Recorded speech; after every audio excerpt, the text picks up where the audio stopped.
Biləsuvar rayonunun Xırmandalı kəndində ildırım vurması hadisəsi baş verib. Kənd sakini 1981-ci il təvəllüdlü Bəşirov Ramin Habiloğlu həmkəndlisi və əmisi oğlu Cavid Bəşirovla birlikdə malqaranı tarladan evə qaytarmağa gedərkən yağışa düşüblər. Bu zaman güclü ildırım çaxıb və onlar yağışdan qorunmaq üçün yaxınlıqdakı ağacın altına qaçmağa çalışıblar. Heyvan qarşılamağa getmişdi. Asfaltdan heyvanın maşınına görə heyvanı keçirdilər Bərviyə. Heyvanı oradan keçirdəndə birdən-birə ildırım uşağı vurur.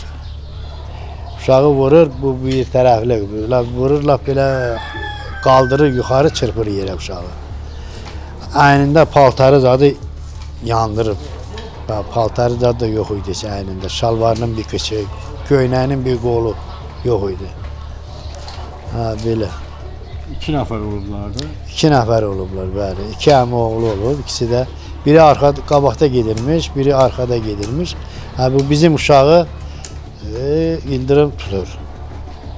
Tutur, özü də möhkəm də qaldırır göyə, çırpır yerə. Yanıqlar da var da, xəstəxanada müalicə alır bu dəqiqə. İndi bu dünənki çox ağır təsadüfi bir hadisədir.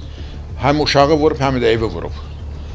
Bu indi həyatı Allahın işidir də bu belə olan hadisələr.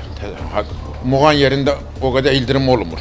Bu təsadüfi ildırımdır. Elə həmin an ildırım Ramin Bəşirovu vurub və onu yaxınlıqdakı su arxına atıb. İldırımın təsiri əmisi oğlu Cavid Bəşirova da dəyib. Şok dalğası düz qulaq nahiyəsindən keçərək onu yerə yıxıb. Qeyd edək ki, həmin gün güclü ildırım Biləsuvar rayonunun digər hissələrində də fəsadlar törədib. Belə ki, ildırım nəticəsində bir vətəndaşın mənzil təsərrüfatına da ziyan dəyib. Elektrik xəttimiz əridi töküldü. Baxa bilərsiniz.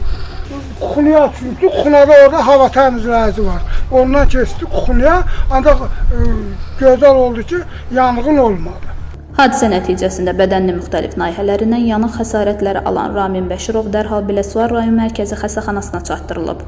15-ci 5-ci ay 2025 tarixdə saat 20 radələrində 81 təvəllüdlü kişi cinsli şəxsi ildırım vurması nəticəsində aldığı xəsarətlə Biləsuvar Mərkəzi rayon xəstəxanasına hospitalizasiya olunub. Ona zəruri tibbi yardım göstərilib, hal-hazırda vəziyyəti stabil olaraq qiymətləndirilir. Qeyd edək ki, hazırda rayon ərazisində günəşli hava şəraiti müşahidə olunur.